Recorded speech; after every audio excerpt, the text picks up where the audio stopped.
Hi there, you're listening to the Estranged Heart podcast, and I'm your host, Kreed Revere. Welcome back to our returning listeners, and if this is your first time here, thank you for selecting this podcast to listen to. As we begin today's episode, I invite you to grab a cup of coffee or tea, settle in, and listen with an open heart. But first, the regular disclaimer. I am not a licensed therapist or counselor. Nothing within this podcast should be considered or taken as therapy. If you are in need of therapeutic support, such as counseling, please seek out a therapist near you. Just a couple of announcements and reminders. I want to, again, thank those of you, the new financial supporters of the Estranged Heart. I really am super grateful for your donations. They really help free up some time for me to be able to assist estranged parents and estranged adult children more so on a one-on-one basis. And I'm super grateful for that. Thank you for believing in the work that I'm doing. Thank you, thank you, thank you. And I wanted to also just throw out there again, if you have ever considered starting a podcast, I know that I'm approached with that at times, generally by people who don't necessarily like my podcast, and that's okay because not every podcast can be all things to all people, and all of our voices are needed. But if you're interested in or have ever considered starting your own podcast, check out my very dear friend John and his podcast training that begins on June 20th. You can find out more about that. I'll leave information in the show notes, but it's also at thejohncollective.com/course. And I also wanted to just mention real quickly, I was working with an estranged adult daughter, and she contacted me recently and informed me of her decision to no longer move forward with our work. And while that is completely and totally fine, I just wanted to mention here, I am so sorry that she is in a place where she feels, and this was the reason that was given to me, that she no longer wants to continue our work together, is because she feels like nothing is ever going to change with her mom. And she's not the first estranged adult child that has said that to me. And that makes me super, super sad. I do know that there are estranged parents out there that are doing the inner work of healing and have not necessarily been given the opportunity for their estranged adult children to see the changes that they are making or have made. I recognize that, but I also recognize there are many estranged parents who are not willing to change the narrative and hear their adult child's pain. And I've heard hers, and my heart breaks that she will continue to live with that pain of not being heard by her mom. So if you're listening today, you know who you are. I am so very sorry. And I hope that somehow, some way, somewhere along the way, that your mom finds the courage, finds a way to be able to open her heart to you. Okay, on to today's episode. Today's episode is titled, I'm So Angry. And so we will talk about anger as it relates to estrangement. And let's begin with our quotes.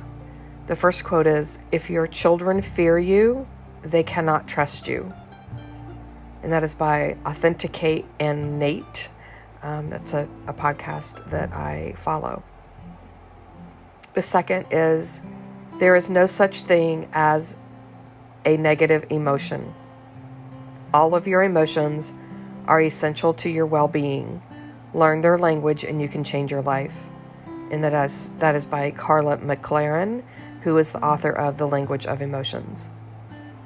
And the third and final one is, we become better parents, have better relationships, and happier lives when we finally heal our past.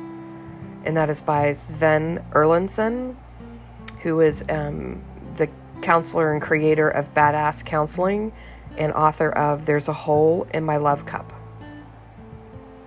So as we begin today's episode, I wanted to kind of give a reason for this particular episode. I was approached by an estranged mom who is intrigued with my ability to access emotions. And she wrote to me, "I admire and am amazed by how you access your emotions and let them shine through. Would you consider adding that into your podcast, like how to peel back the layers of anger? Whatever worked for you to get you here through the years. It's so important and heard so differently when it comes from a mom who's lived it versus a therapist or a book."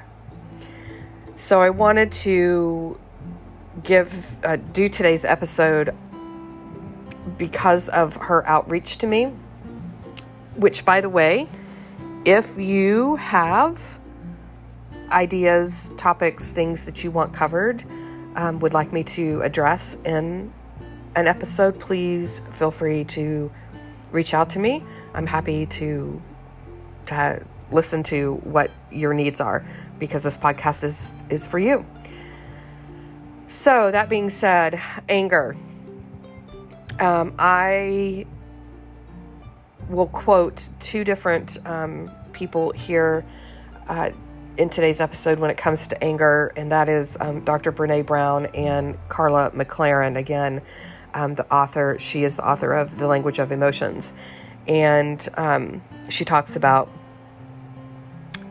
how valid anger is, right? And that it is needed, and it's not a negative emotion.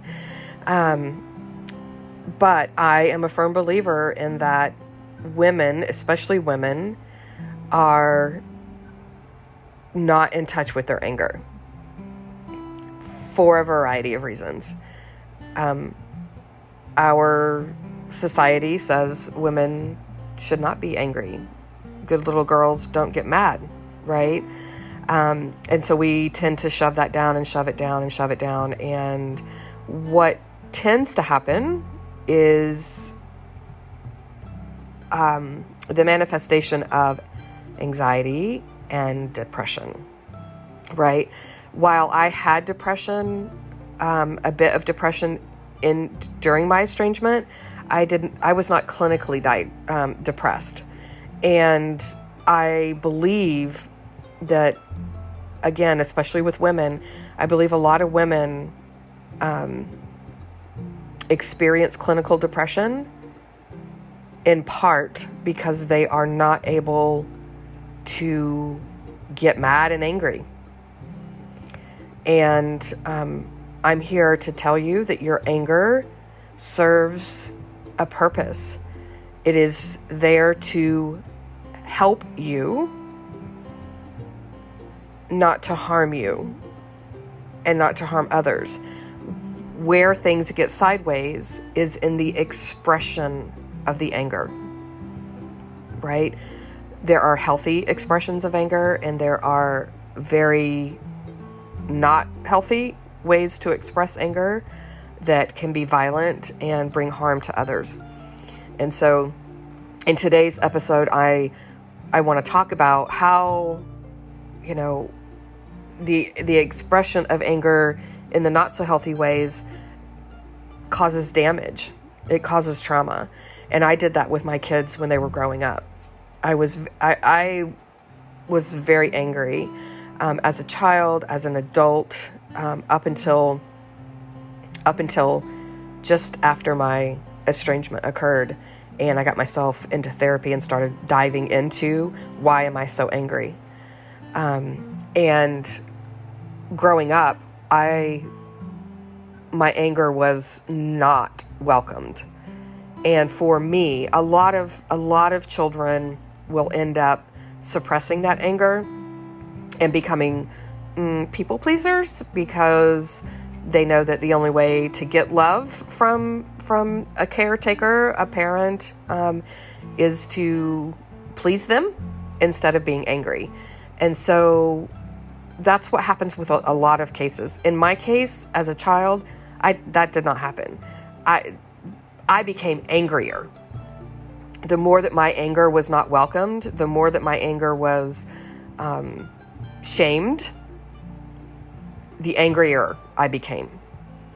And so I was a very angry person. I was raised in the South, and good little girls don't get mad. Good little girls don't get angry. And they certainly don't stay mad and angry. And I did. So I was not, my anger was never dealt with. It was never, I take that back. It was dealt with in the way of shaming. So I learned how to shame, right? And that's what I did with my daughters. I was a very angry parent, quick to anger. And I shamed them for making me angry, when in reality, they weren't making me angry, right? So what I learned in therapy is that anger is a secondary emotion, that it's generally the protector and covering a different emotion. And that was definitely my case. So my anger was covering up my hurt. I remember specifically asking my mom not long ago, when did I become an angry child? I was wondering, was I always angry? Was I, from the time I started toddling around, was I angry? Or did it develop at another time period in my life? And she told me it was around the age of 8 or 9. And that is when my parents divorced when I was 5, and my dad came back into my life on a full-time, more of a full-time basis when I was 8 or 9 years old. And I think that I was angry. I was fearful that, he had been gone and now he had returned. And he too was an angry person. And so there was a bit of me that feared him. And if we go back to today's, talking about today's quotes, right? If your children fear you, they cannot trust you, right? And I feared my dad on some level, and I know that my children feared me. So there was no trust within those relationships. So again, then I became an estranged parent of adult daughters, and my anger showed up in absolute rage and fury at that point in my life. And I was furious with my daughters at the beginning of our estrangement. As in, so angry, beating the steering wheel of the car, screaming and shouting into the phone while talking to my parents, and demanding that if I died that day, that my daughters not be allowed at my funeral.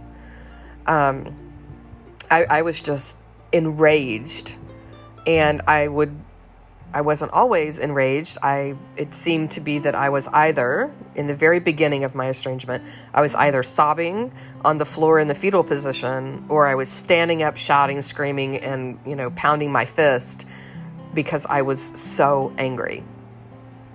And when I look back at this now, I think to myself, wow, this must have been what my kids felt when they were little. And I was demonstrating all of my anger back then, right? And my anger back then was verbal, right? Or I would slam cabinet doors, doors in the house, that kind of thing. I don't recall, and maybe my daughters may have a different memory of this, but I don't recall ever throwing things or hitting them or anything physical. Other than the slamming of the doors. And I remember that as a kid. My mom used to yell at me to come back and close come back and close that door like it's supposed to be closed. So, my anger was verbal. So when I started expressing my anger after the estrangement occurred, when I got myself into therapy and started delving into why I was so angry, I then realized, wow, that must have been what my kids felt in all those years that I was demonstrating my anger, that they were scared of me and they were frightened of me and they were angry with me. And while I knew that my anger was covering up fear and hurt, no one taught me how to express that anger. And so when I'm working with particularly estranged moms, I work with them on accessing their anger, but I also work with them on helping them to understand the anger of their adult child, right?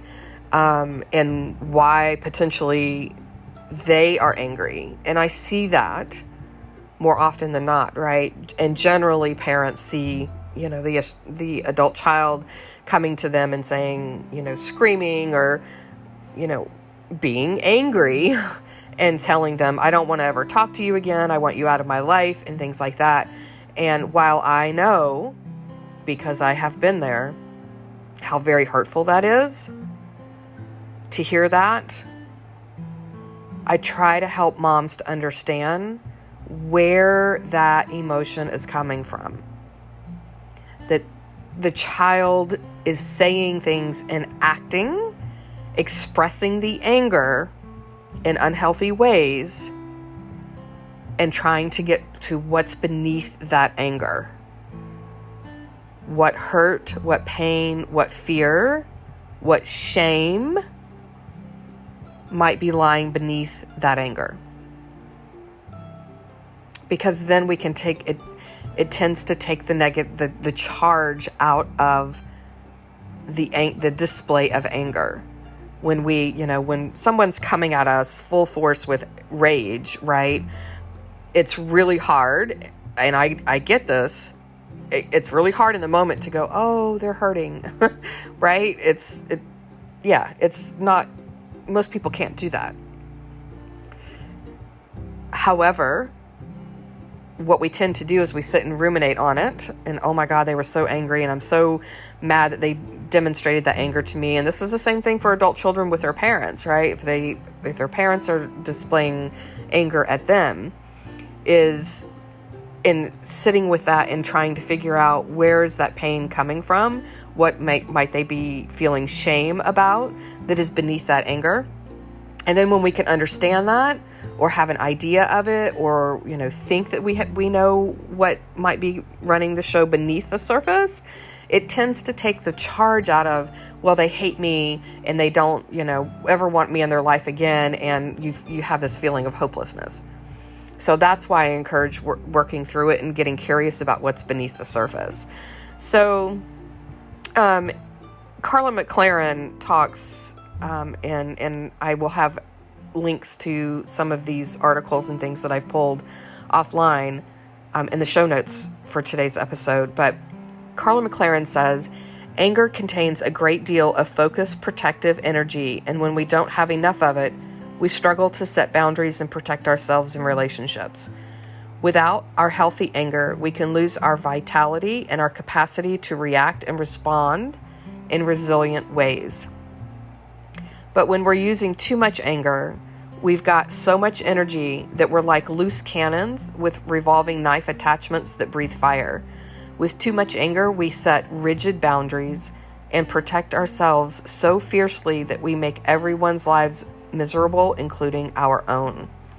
So in reading that those two sentences, you can see where estrangement comes into play, right? Again, repeating, but when we're using too much anger, we've got so much energy that we're like loose cannons with revolving knife attachments that breathe fire. With too much anger, we set rigid boundaries and protect ourselves so fiercely that we can make everyone's lives miserable, including our own. Yet, Your anger exists to protect you honorably. If you choose to dishonorably express your anger at a person who offends against you, you will be dangerously unguarded. When your anger is used as a weapon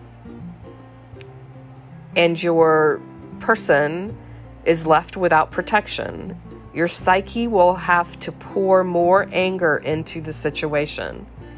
If you habitually express your anger, you'll end up expressing this new infusion of anger as well, and you'll break your boundaries and the boundaries of others even further. This is how escalating rages and furies get started. The problem doesn't come from the essential energy of anger, but from the unskilled and dishonorable use of anger when it arises. When your healthy anger flows freely, you won't even know it's there. It will simply help you maintain your boundaries, your inner convictions, and your healthy detachments. Free-flowing anger will allow you to laugh compassionately at yourself and set your boundaries mercifully, because both actions arise from inner strength and honorable self-definition anger brings you. When your anger is not allowed its natural flow, you'll have trouble setting and maintaining your boundaries. You'll tend to dishonor or enmesh with others, and your self-image will be imperiled by your reliance on the opinions of the outside world. Healthy anger sets your boundaries and helps you engage more effectively because it allows you to relate authentically and respectfully. When you have an awakened connection to your anger and a clear sense of your own boundaries, you'll be able to honor boundaries and individually in others. Therefore, your relationships won't be based on power struggles, projections, or enmeshment. However, if you don't have access to your vital boundary-defining anger, you'll be undifferentiated, certainly, but you'll also be dangerous to people around you. If you repress your anger, you'll endanger others by creating passive and poorly defined boundaries that will lead you to enmesh yourselves in their lives. And if you dishonorably express your anger, you'll create imposing, fear-inducing boundaries that will degrade the stability of everyone around you. When you can instead channel this noble emotion properly, you'll be able to maintain your boundaries and protect the boundaries of others with honor. And again, that was by Carla McLaren. Brene Brown says, many of us are raised to believe anger is quote-unquote bad. But anger isn't the problem. Behavior is. It's how we deal with our anger that makes or breaks not only our experience of this emotion, but other people's experience of us too. So what does healthy anger look like? Healthy anger is noticed, acknowledged, felt, and accepted for what it is. It's greeted with a questioning process. What is really behind this? Often anger masks other more vulnerable feelings like hurt and shame. As Peter Bregan writes in his book, Guilt, Shame, and Anxiety, healthy anger always walks hand in hand with vulnerability. When we express anger without additionally expressing the underlying vulnerability, this will only build barriers. It is one thing to tell friends or loved ones that we feel angry with them. It is another to express anger towards them in a way that is frightening or threatening. We will accomplish more if we express anger in a way that emphasizes that we feel hurt. That can invite the other person to listen to us and remedy the situation. He also points out that anger is never a solo emotion. something else always exists below it. So this was from an article, and there's also a video that I will link in the show notes as well with Brene Brown talking about anger and its value. So what do we do with this anger, right? We're angry at all sorts of things when it comes to estrangement. And this is for both parents and adult children, right? The adult children are angry because they feel like they haven't been heard, and they feel like their parents trying to rule their life or trying to control their life, trying to enforce things or impose things that they don't want in their life. And parents are angry because the children have, from their perception, are saying things that are untrue or have a different slant, or they've just walked out of their life and they have not told them reasons why. And that's very, that induces a lot of fear and a lot of shame and a lot of hurt. And therefore, that's why a lot of times anger rises to the surface with that, right? It's also a part of the grief process, and grief is a huge piece of estrangement as well. So what did I do to be able to move through my anger? I will tell you that today I am a completely different person when it comes to anger. I used to get angry and stay angry for a very long time. Today I get angry and it dissipates almost as quickly as it comes. I don't hold on to it anymore. I recognize it when it comes up, and I don't suppress it. I allow it to come up. But how did I get there? I got there through a crap ton of therapy and a lot of journaling. And I got all of those feelings that I had inside up and out. So whether it was verbally talking with my therapist or writing it on paper, I got it up and out. And I'm here to tell you, I had a lot of journals that I wrote in the middle of my estrangement, and I have since burned every one of them because they're no longer, they serve the purpose. I got everything up and out, and I transformed my relationship with anger. And my children see that today. Because I have been able to transform that anger, I now can look back and see where, because I had so much anger and didn't have a good balance with that, I had very little joy in my life.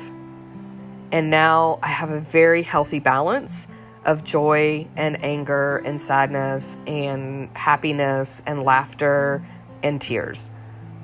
But it was in talking. And again, I went to therapy, went in the middle of my estrangement. In the beginning, the first 6 months or so of my estrangement, I was in therapy twice a week. And there were times I would walk into my therapist's office and just be like, cursing a blue streak and angry and never want to see my kids again, and talk about how entitled I thought they were and how selfish I thought they were and all of that. But the important piece was I was not voicing that to either my kids or other people about my kids. Right? I just didn't. I left it for the therapy room.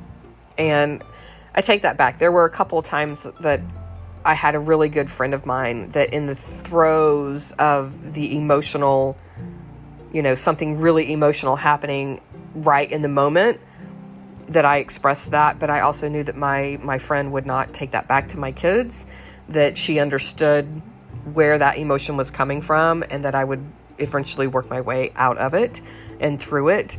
And so I was not at risk of having any of that go back to my children. And that's what's super important here, is being able to voice and get in touch with your anger and get it up and out in safe and healthy ways. And for a lot of people, it's being able to voice that in a safe space where it's not going to get back to others. And for me, that was therapy. Coaching also does that as well. So those were things that worked for me. And I have a couple of things here on how to cultivate a healthy relationship with anger. And this is from Brene Brown. And number one is to start by recognizing its masks. Anger doesn't always manifest as anger. Sometimes it's resentment, sometimes it's anxiety, sometimes it's depression. These masks often develop because they feel safer than anger. Again, it's safer to have anxiety and depression and resentment than it is to actually feel the anger and express the anger. Number two, explore the messages you received around anger. So, good girls, don't get angry. Anger equals aggressiveness. When you express your anger, people will leave you. Your anger is unjustified and unreasonable. If you have internalized these kinds of messages, then it's not surprising we're trying to channel our anger into something that feels more acceptable. Recognize that anger is a valid and acceptable emotion just as much as joy, sadness, grief, or anything else on the emotional spectrum. And I cannot express that enough. It's a valid and acceptable emotion. And if you don't know how to get in touch with your anger, I'm here to help. That's one of my passions in life, is to help, especially women, to get in touch with their anger in safe and healthy ways, because suppressing that is so detrimental to our health, so detrimental to either our emotional and mental health and or our physical health. So if you want help with that, want to have a safe space to let it fly, so to speak, contact me. I'll help you through that. Number three is redefine your relationship with anger. Remember, anger isn't the problem, behavior is. Anger might not feel comfortable, but it's a rational response to feeling wronged and can lead to constructive outcomes when processed and responded to appropriately. Remember, anger isn't the same as venting. Studies have shown that punching a pillow or venting only makes us angrier. It doesn't help us process the anger.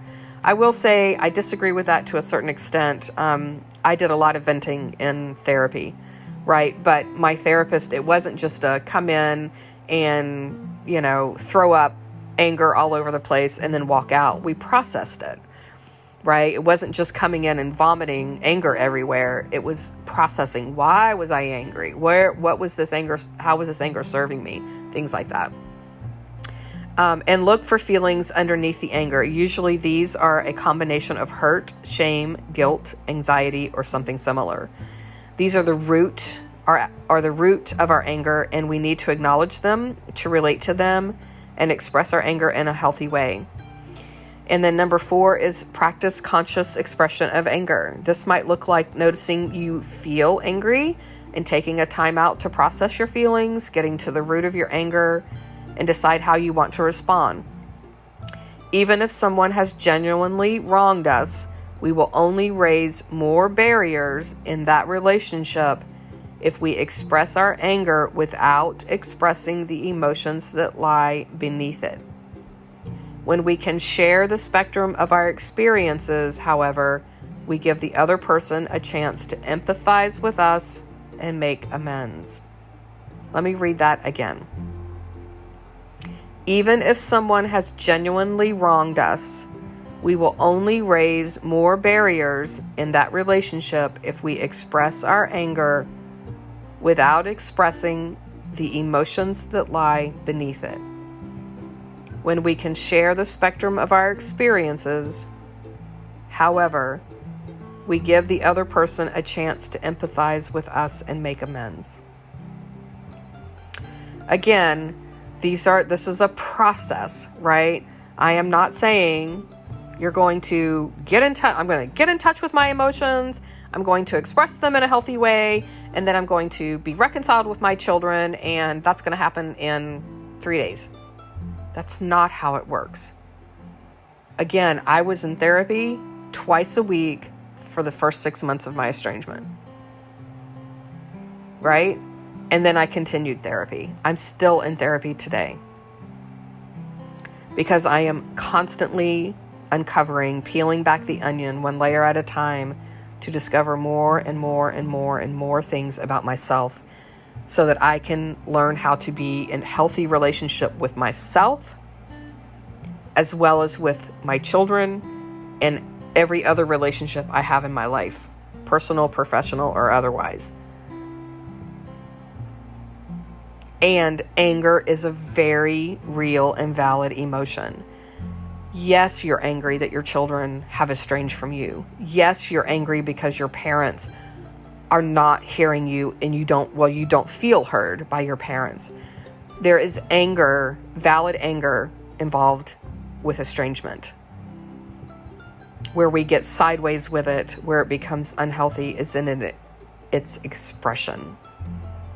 And by not getting curious about what's beneath the anger. So, I hope that this has helped, on some level to get you to think about anger, how it can be something that's good and is not always bad. And I understand that can depend on how you were raised. If you were raised in a chaotic home and people were angry all the time and throwing things and hitting people and things like that, it is very valid that you would want to be as far away from anger as possible. I'm inviting you to consider what it might look like if you could learn to get in touch with your anger and express it in healthy ways and come into a healthy relationship with your anger. Okay? I will leave you with this quote from Brené Brown. Anger is a catalyst. Holding on to it will make us exhausted and sick. Internalizing anger will take away our joy and spirit. Externalizing anger will make us less effective in our attempts to create change and forge connection. It is an emotion we need to transform into something life-giving. Courage, love, change, compassion, justice. Or sometimes anger can mask a far more difficult emotion like grief, regret, or shame, and we need to use it to dig into what we're really feeling. Either way, anger is a powerful catalyst, but a life-sucking companion. And that is by Brené Brown. This brings this episode to a close. I hope that this time together was time you feel well spent and that you were able to find some takeaway nuggets to help you on your journey, wherever you may be on your estrangement and reconciliation path. If you feel you've received something helpful or positive from this podcast, please consider following us, sharing this podcast with others, leaving a positive review, or becoming a financial supporter. You can also follow us on social media, on Instagram, Facebook, and TikTok under the same name, The Estranged Heart. And lastly, if you are an estranged parent or an estranged adult child and would like to have your story shared on the podcast, anonymously or not, please reach out via email to theestrangedheart@gmail.com. Again, theestrangedheart@gmail.com. Until next time.